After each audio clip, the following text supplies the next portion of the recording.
अखण्डमण्डलाकारं व्याप्तं येन चराचरं तत्पदं दर्शितं येन तस्मै श्रीगुरुवे नमः। अज्ञानान्धस्य लोकस्य ज्ञानाञ्जनशलाकया चक्षुरुन्मिलितं येन तस्मै श्रीगुरुवे नमः।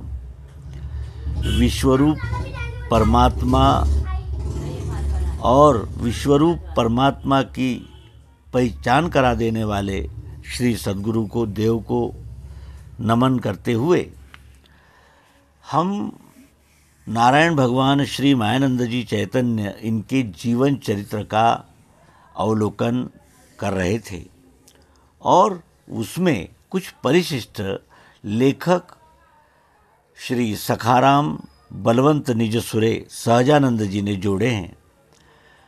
श्री निजसुरे जी को सद्गुरु सेवा का अवसर मिला।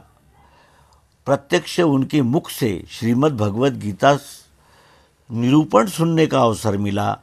सर्वांग योग और भगवान का जो साहित्य है उनकी बारीकियों के बारे में साक्षात नारायण भगवान श्री मायानंद जी चैतन्य इनके मुख से उन्हें सुनने को मिला और वो समकालीन होने से उन्होंने जो जीवन चरित्र लिखा है उसमें भगवान श्री मायानंद जी के सानिध्य में हुई कुछ घटनाओं का उल्लेख किया है, जिससे हमें श्री मायानंद जी चैतन्य इनके विचार और उन विचारों पर उनका जो जिसे कहा जाएगा कि निष्ठा और उस निष्ठा से उन्होंने जो बर्ताव किया वो हमें अवश्य ही प्रेरणादायक होगा।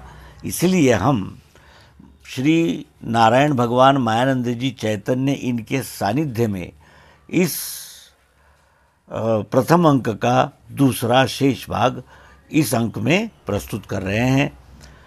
विलंब के लिए हमारे प्रिय पाठक हमें क्षमा करेंगे, इसका हमें विश्वास है और आपका प्यार ऐसे ही बना रहेगा।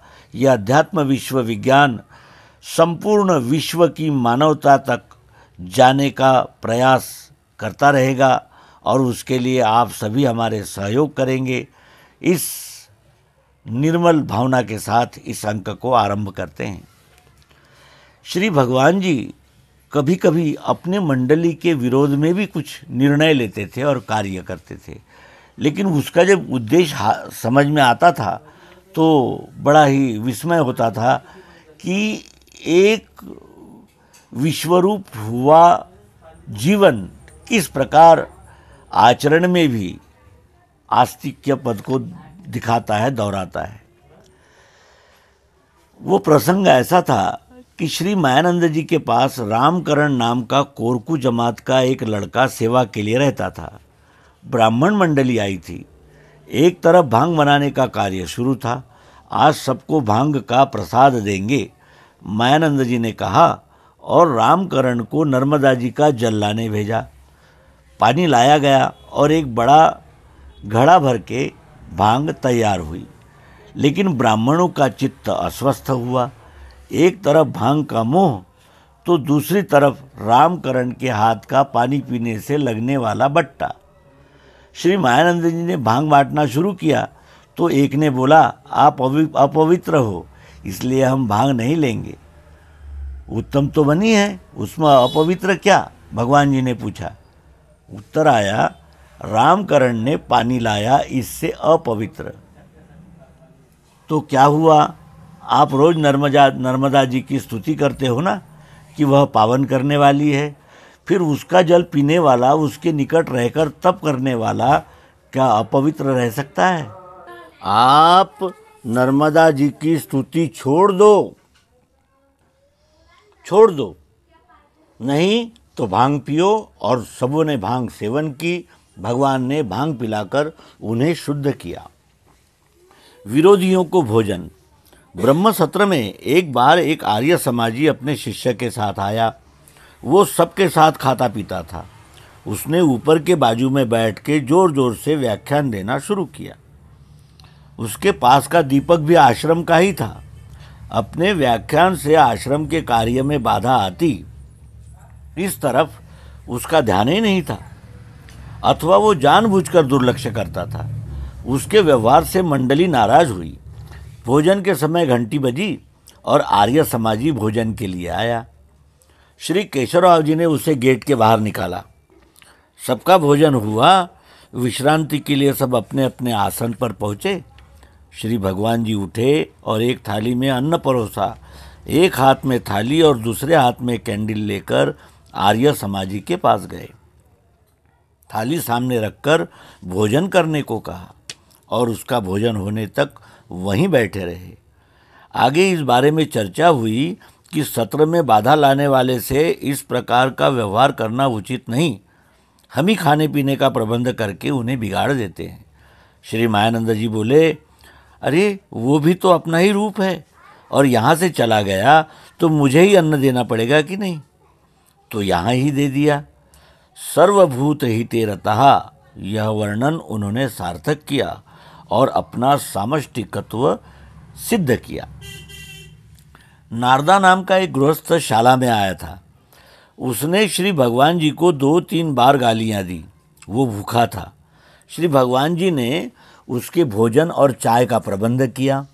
वापस जाने के लिए उसके पास पैसे नहीं थे। इससे वह गांव में घड़ियाल बेचने गया था, परंतु उसका काम नहीं हुआ। उस समय सब लोग विरोध में थे। तो भी श्री मायानंद जी ने उसे किराए के लिए पैसे दिए और जबकि मुझे ये विद्या नहीं लेना, ऐसा कहकर उसने सर्वांग योग फेंक दिया था। अपनी विद्या की निंदा करने वालों पर भी वे कभी कभी अपने मंडली के मन के विरुद्ध भी व्यवहार करते थे। प्रोफेसर विनोद के साथ चर्चा चालू थी। रात हो चुकी थी। स्वाभाविकता से श्री विनोद ने कहा, आपका सोने का समय हो चुका होगा। श्री मायानंद जी बोले, आपका समाधान हुआ, यही हमारी निद्रा है। एक समय श्री प्रताप सेठ जी ओंकार जी में आए। शाला में आए तब श्री आत्माराम जी सेठ जी उठकर उन्हें आसन देने लगे। श्री मायानंद जी बोले, यहाँ सब एक सरीके ही है। आत्माराम सेठ को उन्होंने उठने नहीं दिया।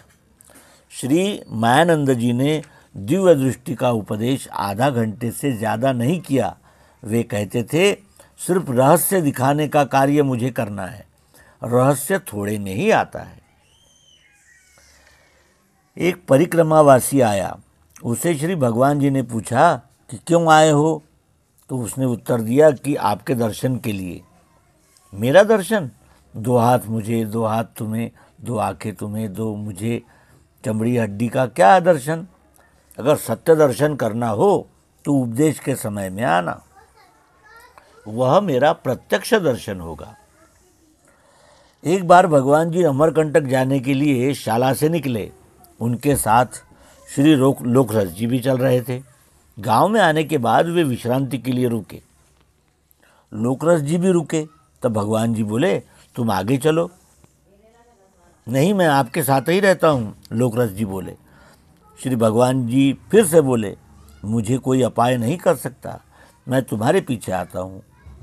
दुष्ट लोग उन्हें कुछ करेंगे, यह कल्पना आकर ही लोकरस जी रुके थे। लेकिन श्री भगवान जी के संरक्षण का अभिमान वृथा है, यही उन्होंने श्री लोकरस जी को समझा दिया और स्वतः की निर्भयावस्था सिद्ध की। सिपाही की रिश्वत का रहस्य। चमत्कार में का कार्य कारण भाव समझ गया तो उसकी अद्भुतता कम होती है। इससे पूछा, क्यों जवान, सच कहो, आज कितनी रिश्वत मिली? मैं कभी नहीं लेता, सिपाही झूठ बोला। सच कहो, मेरे से कुछ छुपा नहीं सकते। नहीं महाराज, आज मैंने कुछ नहीं लिया। क्या हमारे सामने इतनी झूठी बातें करते हो? तुम्हारे कर्म का फल मिल गया तो भी सच नहीं कहते, कितनी गलती है। जिस हाथ से रिश्वत ली वही हाथ अभी जला। कहो, अब तो सच है ना? इस पर उसने अपराध मान्य करके क्षमा याचना की थी। श्री भगवान जी ने यमुना जी की शपथ लेकर कभी रिश्वत नहीं लूँगा ऐसा संकल्प करने को बाध्य किया। बाकी लोगों को चमत्कार दिखा, आश्चर्य में डूबे, लेकिन श्री भगवान जी ने उन्हें भ्रम में न रखते सत्य रहस्य समझा दिया। एक बार निश्चय दृढ़ हुआ, फिर श्री भगवान जी कभी नहीं बदलते थे। शिवरात्रि के पहले दिन से ही वे हरसिद्धि मंदिर के महाद्वार के एक सज्जे में एक महीना आसन लगा के बैठे। बड़ी ठंडी हवा और क्वचित बरसात के कारण से वह स्थान भी योग्य नहीं था।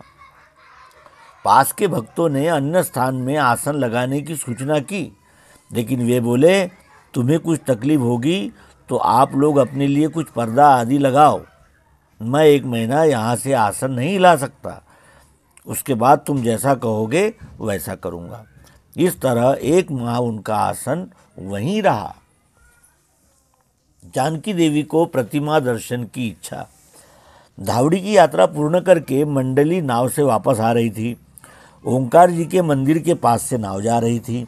सौ जानकी देवी श्री भगवान जी की पत्नी ने दर्शन की इच्छा प्रदर्शित की। इस पर भगवान जी बोले, प्रत्यक्ष मूर्ति रहते हुए प्रतिमा के दर्शन की इच्छा, यह तमोगुण का लक्षण है। आपने पहले दर्शन लिया ही है, उसमें नावीन्य नहीं। यह इच्छा कम करके आत्मकल्याण के लिए मन को लगाना। अर्थात जानकी देवी ने फिर दर्शन की इच्छा छोड़ दी। ओंकारेश्वर में ठंड बहुत थी। मंडली स्नान करने से घबराते थे, लेकिन भगवान जी स्नान करके 5 मिनट में लौट आए। आज ठंड बहुत ही अधिक है।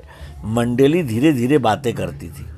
यह सुनकर श्री भगवान जी बोले, ऐसा सोचते बैठोगे तो क्या होगा? स्नान के लिए प्रत्यक्ष में बहुत कम समय लगता है, परंतु विचार और भ्रांति इसमें ही ज़्यादा समय व्यतीत होता है। अर्थात सबों ने जल्दी जल्दी स्नान किया। एक बार श्री भगवान जी ने डॉक्टर मस्कर जी से पूछा, आपने मृत्यु को देखा है क्या डॉक्टर? नहीं, डॉक्टर बोले। श्री भगवान जी ने स्पष्टीकरण किया कि यह कागज का टुकड़ा है, इसमें 5 तत्व और 3 गुण हैं। अब इसे जला दिया, बची हुई वस्तु भी वही है, बदला हुआ, लेकिन नाश कहाँ है? बदलना ही मृत्यु है। वस्तु में हानि क्या? जैसा है वैसा ही है, ऐसा समझा दिया। पापी का उद्धार। कानपुर के भगवतदास घाट पर दूसरे चातुर्मास में श्री भगवान जी का मुक्काम था।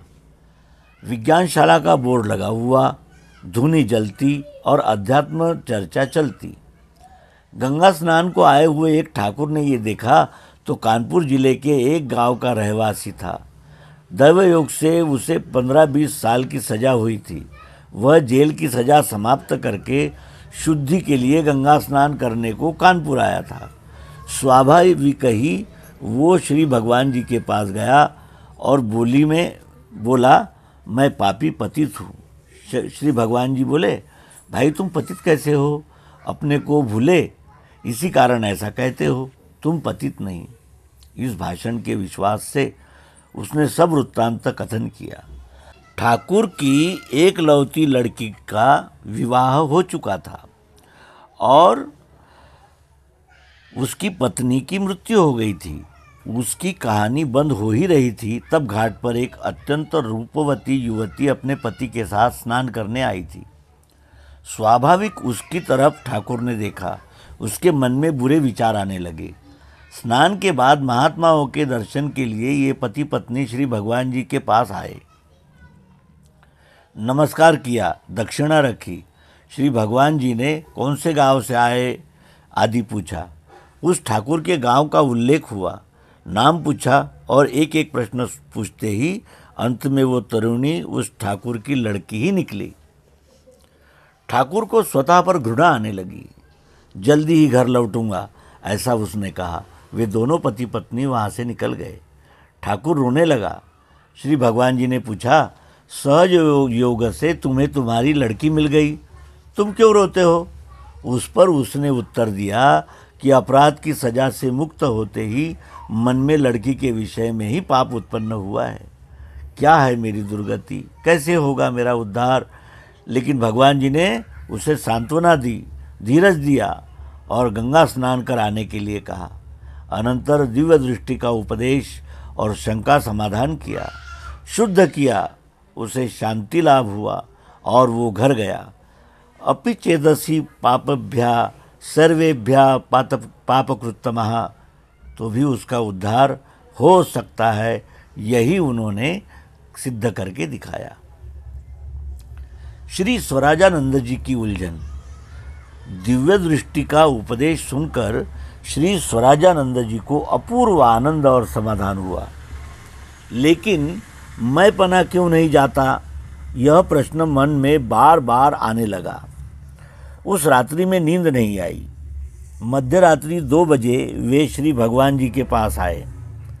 श्री मायानंद जी का मुक्काम आगरा में पुराने रेलवे पुल के नीचे यमुना किनारे गौरी शंकर के अखाड़े में था। कौन सी भी लगन रही तो उस कर्म को सदा के लिए ही शुभ मुहूर्त रहता है। लेकिन जब इतनी रात को उन्हें जगाना योग्य नहीं, ऐसा उन्होंने सोचा और यमुना तीर पर न जाने का श्री स्वराजानंद जी ने ठहराया। अंत में विचार बदलकर वे श्री मायानंद जी के चरणों के पास आकर खड़े रहे। श्री भगवान जी निद्रा में भी अत्यंत सावधान रहते थे। उन्होंने उठकर तुरंत सवाल किया, कौन? मैं ताटके। इतनी रात क्यों आए? एक प्रश्न बहुत सता रहा है, समझ में नहीं आता। मैं पना जाता नहीं, अर्पण करना जमता नहीं, मोह छूटता नहीं, इसे क्या करना? यह प्रश्न कांटे जैसा चुभ रहा है। नींद नहीं, जिसका उसे अर्पण करो, क्यों बुझार उठा रहे हो? अहंकार भी उसका ही है ना, फिर उसे अलग क्यों समझते हो? कितनी सरल समझाने की शैली श्री भगवान जी की। श्री स्वराजानंद जी समझ गए और वापस आकर प्रगाढ़ निद्रा में डूबे। जिसका उसे अर्पण करो, क्यों बोझा ढो रहे हो? अहंकार भी उसका ही है ना, फिर उसे अलग क्यों समझते हो? कितनी सरल समझाने की शैली श्री भगवान जी की। एक हरिदास श्री मायानंद जी का प्रेमी था। एक बार श्री भगवान जी से मिलने पर बोला, आपके सिवाय मुझे अच्छा नहीं लगता, मुझे और कुछ प्रिय नहीं। आपका नित्य स्मरण होता है, स्मरण किए बगैर भोजन नहीं करता, आपका ही पूर्ण भरोसा है।